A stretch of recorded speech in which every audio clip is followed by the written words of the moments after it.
Hello ladies and gentlemen, my name is RemovableSanity, and today I'm reviewing Legacy of Kain Defiance Remastered on the Series X, developed by Play Everywhere and published by Crystal Dynamics.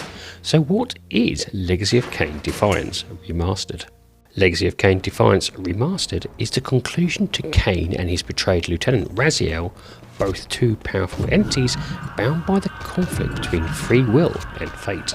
The premise is you play as both Kain and Raziel to see both their stories come to fruition, armed with legendary blades, supernatural abilities, as you battle through towering gothic spaces filled with enemies, puzzles and long buried secrets. The game boasts new HD graphics, refined controls, modernised game camera, photo mode, alternative character skins, a comprehensive lore reader, and unreleased content and lost levels from the original game. First up is accessibility. With regards to accessibility, the developers have provided a number of options such as subtitles, targeting indicators, hints and autoface. There is also button remapping should you need it. Audio and visual options are basic to non-existent though, so those with auditory and visual issues will struggle with this game. Next up is gameplay. I am a true Soul Reaver fan and I hold both Soul Reaver 1 and 2 in very high regards. I enjoyed Defiance when it originally came out, but if I'm truthful, it never stuck in my memory as well as the first two. Whilst I remember the ending, the gameplay I can't remember well, so to hear the last in the trilogy was being remastered excited me. However, unexpectedly, it's not Aspyr who did the first two, with this one being done by Play Everywhere, who have handled ports like Among Us and Dispatch. So I was a bit cautious at how this game was going to be. From the beginning, aspects hinted at the design choice being a true service to fans, but would it be worthy? From the title screen, you are met with a vast array of options that showcase the true intent of the developer's service. Here are several options for you to explore straight away, with some only unlocking once the game has been completed. Dark Chronicle Prology is the cutscenes from Soul Reaver 1 and 2 as one solid FMV. History of Nosgoth is exactly what it says, told through pencil sketches and accompanied by Kurt Hartland's amazing soundtrack. Kain's arcane tomes and Raziel's arcane tomes are unlocked as you find them and showcase concept art pieces and animation tests. The training room is there for you to practice your fighting skills using Kain on a number of mannequins.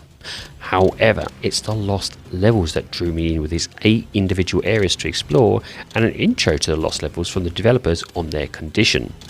The making of Defiance peeks you behind the original developer's thought process, with the music player allowing you to play songs from all 3 games.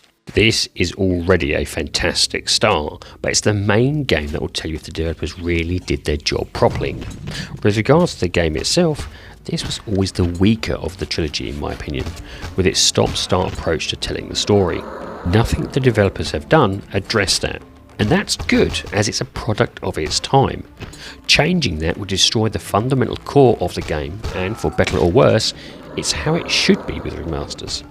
From the beginning, you switch between 2 protagonists across 12 chapters as they dance around each other in different timelines, solving basic environmental puzzles and collecting upgrades for each of the 2 versions of the iconic Soul Reaver sword.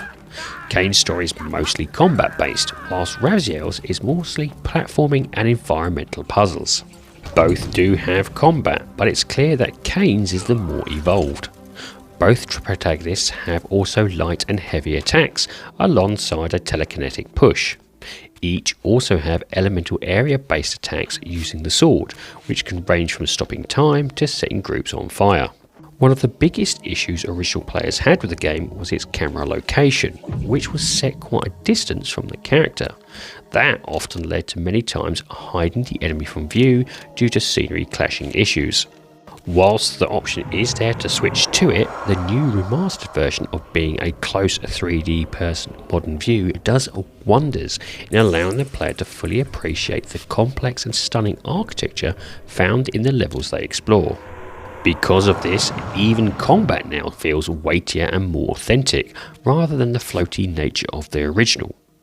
Another tweak is tombs have been increased and hidden in different locations to provide players with a fresh reason to explore. In doing so, not only unlock concept art, but also alternative skins for each character, with 20 tombs to be found per protagonist.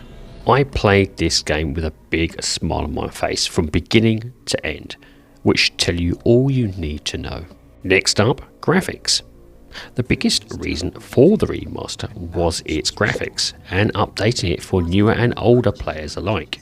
And for me, this hit hard, as you can play the game in its original state or refreshed version with a simple toggle of your R3. Crisper, brighter and more refined graphics don't always look brilliant, and in some instances can take away the feel of the game's atmosphere. Thankfully, here the majority of the graphics are exceptionally well done, with only a few instances where I actually preferred the original. I know this is subjective, but the beauty here is I have the option at any time to swap to the original if my liking chooses. One thing that is an absolute gem of a move is introducing pure fan service skins for its main characters. From concepts to original models, these are fantastic and a joy to quest for as you search out tombs in a bid to unlock them all. Lighting is equally well done with its new illumination and palette changes, and again, like the graphics, can be switched to the original at any time. Character models are also superbly done with fresh new looks on each of the existing enemies and clever details which the new photo mode allows you to fully appreciate, though the removal of some colour palettes from them to more subdued colours isn't my preferred choice. Speaking of photo mode, this is perfect for getting those fantastic shots from either the original game or the remastered version, and one that is a welcome addition. When I was playing the game, it was silky smooth and I saw no tearing or odd visual pop-ins either during cutscenes or in-game, with the action being crisp and enticing. Finally, its sound. I mean, the game's story is only as good as its voice actors, and the amazing voice work of Simon Templeman as Kain, Michael Ball as Raziel, and Tony J as the Elder God are pure endorphin enjoyments. I can listen to them speak without ever looking at the game at all, so to hear their voices and see them enjoying clowning about in the outtakes is pure cinema. What do you profit from this defiance? There's some grim satisfaction in infuriating you. The story for me was always the least provocative out of the trilogy, but still very serviceable, but as mentioned, not the best with its stop-start approach. Music, like the voice work, was always amazing, and here the game has lovingly remastered them. To add more fuel to the fire, they even have remastered all tracks from the first two games for you to enjoy as well, which is another superb touch.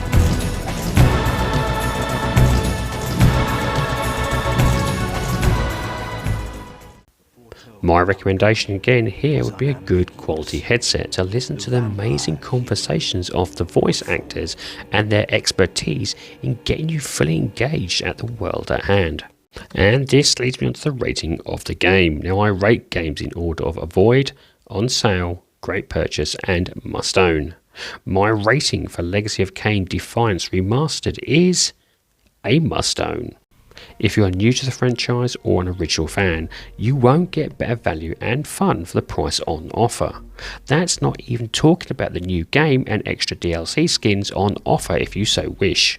The game is currently priced on Xbox at £19.99, or approximately $25, and depending on your skill and patience would give you about 20 plus hours to fully complete, and a further 10 plus for all the DLC and extra content available. Play Everywhere has put a lot of effort into the game and has taken the game that was, at least in my mind, a forgettable third installment to a must-play and engaging experience. Few developers can ever hope to claim that title. Well, ladies and gentlemen, that's it. I do hope you like this review, and if you do, please like, share and subscribe if you so wish. And if you would like to put some notes or even just a comment in the comment section, I do like reading them. Anyway, have a great time gaming, and I'll see you all again soon.